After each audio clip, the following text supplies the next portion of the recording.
What is up, everybody? Welcome back to another edition of the Sheehan Show here on Sherdog.com.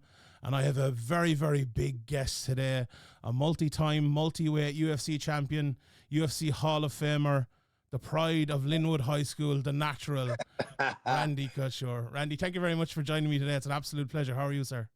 Very good, man. Thanks for having me on. And thanks for the shout out to Linwood, the Royals. Holy cow. How good is that to hear that? I know it's been a long and storied career, but I was kind of reading up about your high school endeavors and how obviously you're very successful pre MMA and with obviously a high level wrestler, but in high school it must have been so great to be an athlete in high school and to come through the way you did in your locality. Honestly, I mean, that was the first time it all came together. You set those goals, you set on the path of achieving those goals and taking those small steps daily and weekly to get to that actual thing that you wanted to accomplish. And that was the first time I ever successfully did that. My senior year, was working the job at the grocery store and knew I needed some more time to train if I was going to be a state champion that year in 1981. And my mom said, "Okay, I got your back. I'll pay your car insurance and your gas while you take some time off of work to do the things you think you need to do to accomplish that goal and be a state champion." And that became that cookie cutter.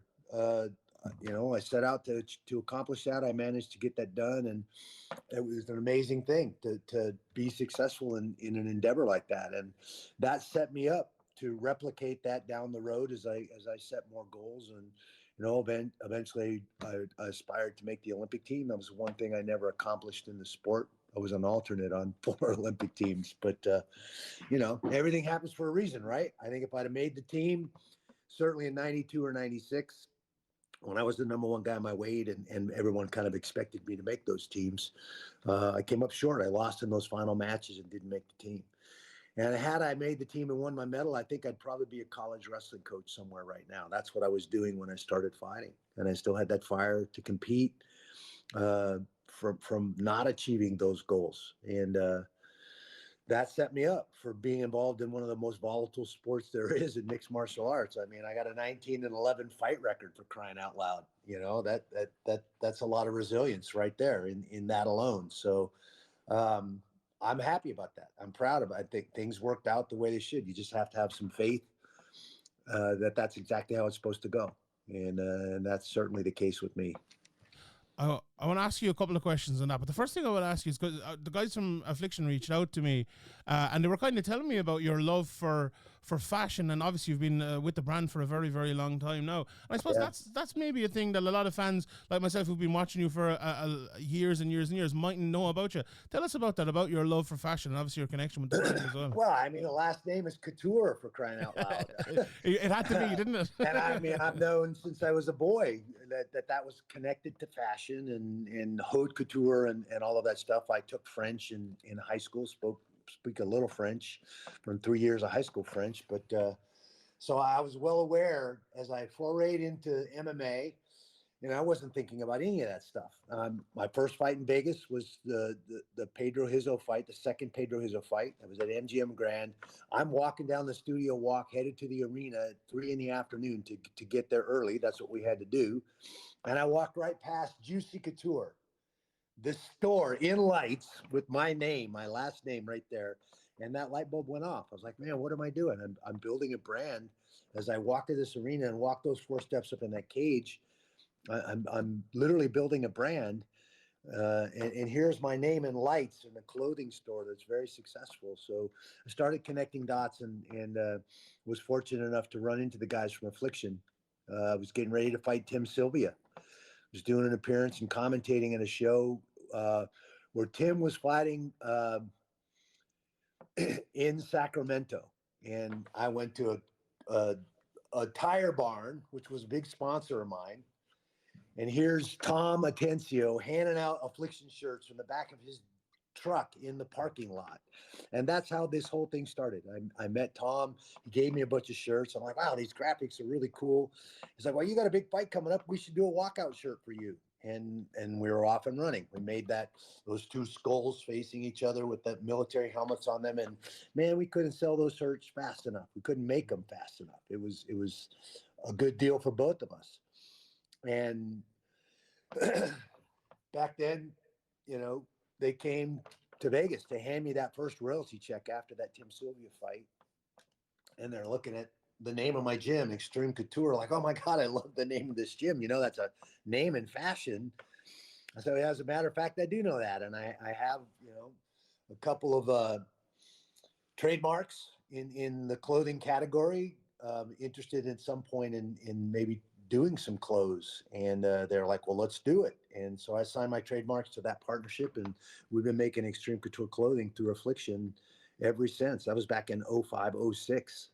So quite a while ago. And it's been a very fun relationship. I've been enjoying being a brand ambassador for that company. They've spun off now into Howitzer Clothing, which is a give back brand for first responders and military veterans, and certainly something that I'm very fond of. I run my own foundation for wounded combat veterans as well. So there's just been a great synergy with Affliction and everything that they've done over the years to support fighting, to include with Todd Beard, you know, jumping in and doing the Fedor fights and all that stuff that happened back in the day. And, you know, Todd was one of those wild child guys that, you know, we had our ups and downs, but that's where this whole relationship started. And it's been a nice one. It's been great. Do you think a partnership like that is possible today? Because obviously you could get your T-shirt and you could wear it to the cage, and you could wear it after the cage, and you could wear it everywhere. Whereas now it's uniforms, and you have to wear this thing and this thing and this thing. Like, and there's certain fighters like Conor McGregor and others obviously have sort of clothing brands and deals with that. But it feels like a lot. I remember you remember your shirts. You remember Tito shirts, Chuck shorts, Shogun's famous T-shirts and shorts like that. Do you think that's kind of a thing that's dying out in mixed martial arts for the new fighters? Well, certainly with the UFC being one of the biggest promotions in the sport, and them signing exclusive deals to put their fighters in uniforms, changed the nature of the sport, and in a lot of ways hampered a lot of fighters in those mid-tier and lower tiers to continue to make money off of endorsement deals like that. They trashed those relationships, and there were a lot of those mid-tier and lower tier fighters that were making more money from that exposure and getting those sponsors, and they were actually making for the fight in the cage. So that was kind of a shame that it went down that way. And I think a lot of the fighters saw it for what it was. It was kind of a cash grab by the UFC with Reebok, and now Venom is the new carrier. Eliminated our opportunity to sell that space on my butt, or on my shorts or on my banner to sponsors and relationships that I was building, that are those support organizations that support us as fighters. So just my opinion, but that was a bit of a travesty, certainly to those lower tier and mid-tier fighters, and changed the sport. PFL is still allowing those sponsorships and those spots on people's shorts and shirts and jerseys and stuff, and on their banners. Some of the other Bellator and some of the other organizations still allow that sort of thing, but the biggest promotion and the most fighters, the biggest stable of fighters, is with the UFC, and that went away when they signed the Reebok deal. So again, one of those things in our sport, it's kind of those growing pains. This sport has exploded globally. We've got some things we still need to straighten out. There's no transparency in our sport. We're not getting our fair share of the money that's coming in from any single event as athletes on those cards, and that's an issue in our sport, and why there's a huge class action lawsuit, pending to be settled as we speak right now. So we'll see how all that shakes out. We certainly have some work to do as fighters to unite, come together, and unite our voice. And without us, I mean, we're the commodity. So without fighters, there is no fight show and no promotion. So we need to do a better job of taking care of each other, demanding some minimum standards, some retirement, some health insurance, some of those things that every other athlete in the professional realm in our society enjoys. I was going to ask you about the UFC lawsuit, because obviously, as you mentioned, that's just about settled now. I think in the next while it should be settled. The judge obviously kind of made his final ruling, or close to final ruling there last week. And obviously you've been in talks, and I suppose part of, like, they were talking about an Ali Act a while ago for mixed martial arts, and they were even talk about, I believe, calling it the Randy Couture Act at one stage, which would have been obviously a massive thing for you. What's your opinion on all of that, and where do you stand at the moment? Are you happy with the way the UFC lawsuit has kind of worked out and is, I suppose, working out, or have you a different opinion on it? Yeah, I mean, it's been very interesting. Obviously, this has been a 10-year endeavor We're three of the biggest class action law firms in our country.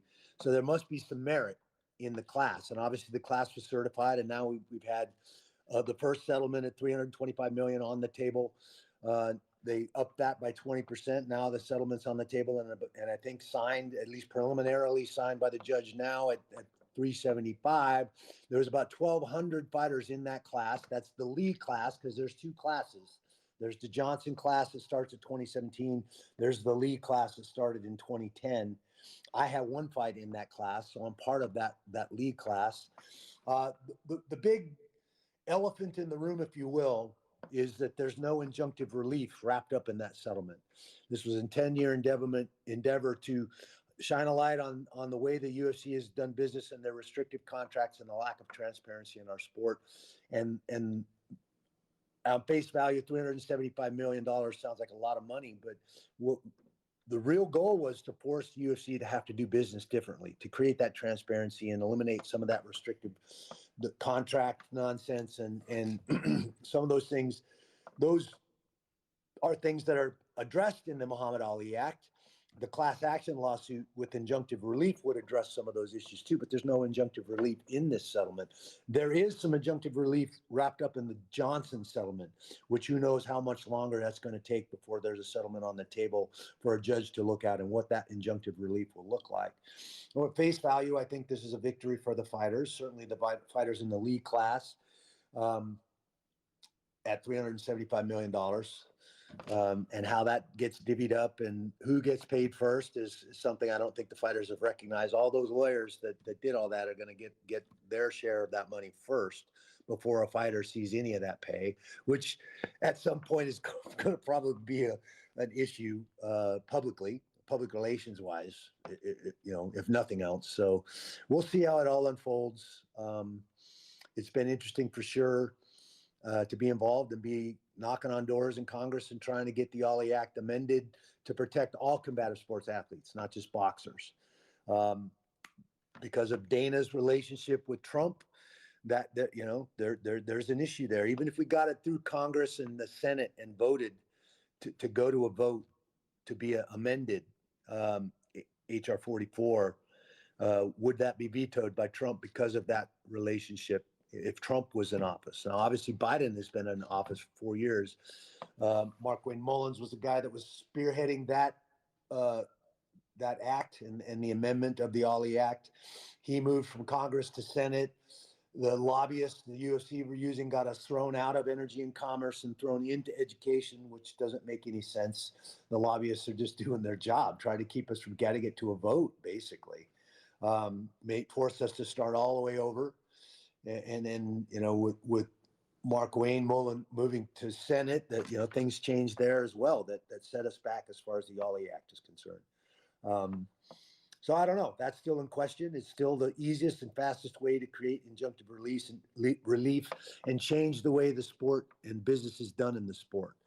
But politically, it's going to be a very, very difficult deal to get that to a vote, get that through the political process to change the Ali Act and amend that so it covers all combative sports athletes, not just boxers. So that's kind of where we stand with that stuff. It's going to be interesting to see how that unfolds. I think it'll probably be next year, spring or summer, before any of the fighters see any of that money. It's going to be doled out in 3 different installments, is my understanding.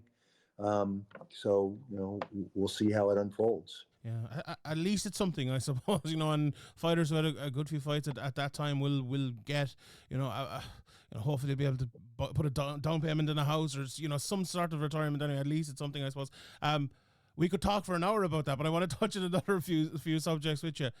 Paul Hughes, you're obviously commentating on his fight a couple of weeks ago. I'm here in Ireland, so I have to ask you about Paul Hughes. Like, obviously, one of the wins of the year. Like we talk an awful lot about, Bo Nickel, should he fight Adesanya, or Chimaev when he was coming up, should he fight for the title, or even Shara Bullet right now, should he fight Adesanya again? Paul Hughes has actually done that. He jumped over everyone to fight one of the best guys in the world and won. How impressed were you first of all with Paul, but with the way he fought, in the first big opportunity of his career? AJ McKee is no joke. I mean, we just saw what he did to Clay Collard in the champs versus champs. I mean, I certainly did not expect that quick of a and slick of a submission. He's a very, very well-rounded fighter. His record speaks for himself. What he's accomplished in Bellator speaks for itself as well. So Paul Hughes stepped in and did an amazing job, a masterful job of dealing with AJ and coming out on top. I was very impressed with his composure. He was trying to push all the buttons and definitely got AJ emotional. AJ looked to be a little flat to me. That wasn't the AJ I'm used to seeing, but that's, I think, attributed to Paul Hughes and what Paul Hughes brought to that fight. That was a very, very good fight and a very, very good performance by Paul Hughes. And he definitely put himself in the driver's seat moving forward. Yeah, we're very excited about Paul here. I interviewed him after his first professional fight, so it's great to see him get to where he is right now. What an interesting guy! He Yeah. started at such a young age and just a great kid. It's amazing. Like, you were talking about in high school doing sports and all. He was doing our local sports, our Gaelic athletic sports here when he was young. So it's been a great base for him, and where he is now is absolutely unbelievable. There's a question. I saw a friend of mine saw my schedule and saw I was interviewing you, and he asked me to ask you this question. So he's a big MMA fan for years and was a big fan of yours and the other fighters of your year. And he told me to ask you, how nervous were you before the James Toney fight, right? Because he told me he was sitting there with a friend of his, and his friend was as nervous as ever. Because, we had the boxing versus MMA rivalry for years, and I think that's died down a little bit now, but at the time, it was massive. And if a boxer had beaten one of our best MMA fighters, it would have been tragic for the sport. I know. Well, I think that's probably why I got the nod, because I think originally they were talking to Chuck about that fight with James Toney, and James had been kind of harassing and poking Dana for quite a while and wanting to try his hand at MMA. They thought Chuck might actually try to stand and box with James, and they knew that I wouldn't do that I was going to take him down and make him fight me on the ground. And so I think that's probably why I got the nod in that fight. It was a great place to fight in Boston. Obviously, huge Irish roots in Boston. I'm Irish as well, by the way, 25% Irish. So I share that affinity and that heritage with you. I was happy to get the nod, and I took James very, very seriously. I mean, he had one of the best shoulder roll left hooks in the sport. He's a multi-time world champion in boxing. I wasn't silly enough to think I had world-class boxing skills to stand around in front of a guy like that. The engagement was MMA. So how much MMA was James Toney really going to be able to learn in 4 months? That was the question in my mind. And I think we proved that in about a minute and 42 seconds. It wasn't that much MMA. He let me take him down and climb right to mount, and the fight was pretty much over. So, but I took James very, very seriously. For whatever reason, I had every old injury I'd ever had in wrestling and fighting flare up in that camp. And that was kind of the first time that little voice in my head started chirping. It's like, hey, man, maybe that's your body telling you it's time to do something else. And so I think once you start having that dialogue, you need to take that seriously. And that ultimately led me to addressing whether I needed to continue grinding out camps and fights or look at doing something else in my life. And ultimately was the start of that discussion internally for me to think about retiring and hanging up my boots. Or my gloves, rather. I guess we don't really wear boots in MMA anymore. So, so that's kind of where that all started for me. I never was nervous for fights, and maybe that sounds like BS, but I chose to frame that differently. Nervousness implies something bad is happening, and something bad may happen. Even if I lost a fight, I knew I was going to be fine. It wasn't going to be the end of the world, and I lost plenty of fights. So putting a different frame around those feelings, I was excited. I'd worked very, very hard for that night to walk out of that tunnel and walk up in that cage and show everybody what I'd been training to do. So I never chose to identify that as nervousness, those butterflies and feeling like I had to pee and all those things, those physical attributes that you can put that label on that as being nervous, or I can put that different label on that different frame around those feelings and that, and say that I'm excited. And when you're excited about something, your demeanor changes. You're smiling, you're looking up, and that was certainly how I chose to walk out of that tunnel, smiling, winking at our fans, and going up there and doing what I love to do. So I was never nervous about that. I was always excited about that opportunity, and that is an example of mental skills, being able to change the frame around the situation and put it in a context that allows you to go out and do what you've trained to do. Do what God gave you, specific gifts and physical abilities. Go out and use those the way you were intended to. So I think that's something I feel like through the national team I got exposed to with sports psychology and a sports psychologist, and gave me a bit of a leg up transitioning to fighting and MMA. So I suppose you mentioned kind of moving on to the next thing. And I know that obviously the gym was a part of that, a successful gym for years and years and years. And it's funny, you know, it was one of a crossover fight at the time. And then one of the guys who was obviously training at your gym, Francis Ngannou, had a crossover fight that probably couldn't have been as different to James Toney versus you as Francis versus Tyson Fury was. Like, I'll go to my grave saying he won that fight. I thought it was very, very close, but I thought Ngannou won it. How proud were you, you know, sitting there and, you know, and seeing a guy representing your gym going over to boxing, just like, you know, you'd represented MMA in MMA and doing so well like you did against Tyson Fury? Yeah, what Francis did was remarkable. And his story from top to bottom is remarkable, making his way from Cameroon through Africa, across the Mediterranean, into Spain, being arrested, jailed, making his way to Paris to start this journey of being a fighter. And his original goal was to be in boxing. And he somehow ended up in MMA and becoming one of the best MMA fighters on the planet. And then for him to be able to go and do what he did against one of the best heavyweights in boxing in this era right now, in Tyson Fury, was absolutely remarkable. And I was there. I was at that fight in Riyadh. It was incredible. When he knocked him down in the third, that place was up for grabs. It was amazing. And I think, like you, a lot of us believe that Francis did enough to win that.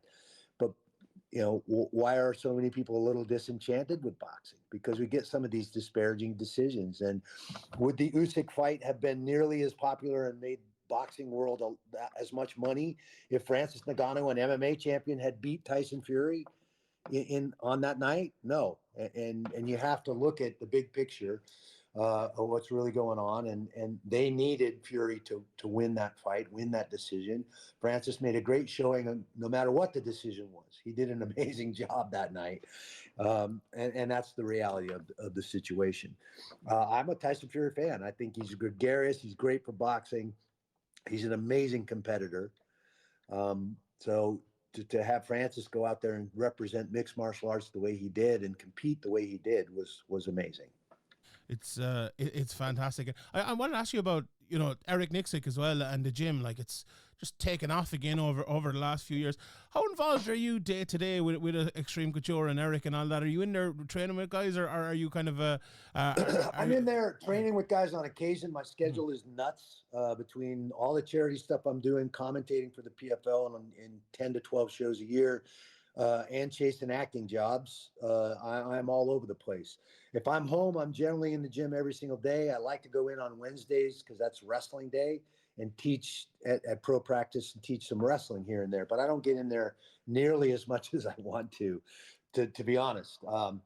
I'm always open to Eric and Dennis Davis and any of the guys reaching out to me for my opinion about a particular matchup or a game plan or any of that, and they get my input from here, you know, from time to time here and there with regard to some of those questions.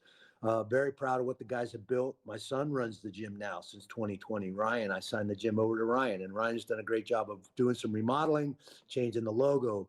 You know, Dennis Davis has stepped up as an amazing coach over the years under the tutelage of Robert Follis. May Robert rest his soul.